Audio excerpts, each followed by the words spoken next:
Video pernikahan pasangan pengantin baru viral di media sosial. Dalam video yang beredar di TikTok, mempelai wanita memakai gaun pengantin beserta aksesorisnya.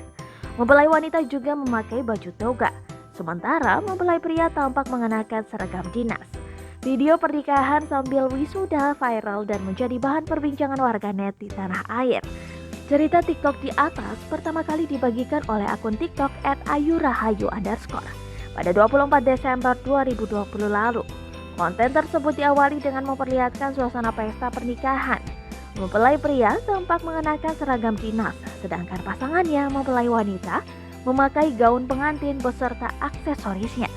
Namun, bagian yang paling mencuri perhatian pada saat ada seorang tamu yang membawa baju toga lengkap dengan memakainya kepada sang mempelai wanita.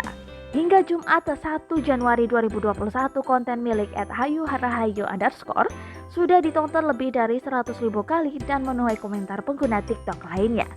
Pemilik video Ayu Rahayu membagikan cerita lengkap di balik video viral tersebut. Ayu mengaku membuat kontennya pada 23 Desember 2020 lalu. Sementara, lokasi pengambilannya di sebuah hotel di Serang, Banten. Waktu itu, Ayu mendatangi acara pernikahan adik kelasnya semasa duduk di bangku perkuliahan bernama Laras. Ayu membenarkan Laras menikah di hari wisuda kampusnya. Laras mengaku kepada dosennya sedih lantaran tidak bisa datang ke acara wisuda karena harus melangsungkan acara pernikahannya. Ayu menyebut ide membuat konten TikTok nikah sambil wisuda datang dari ibu dosen.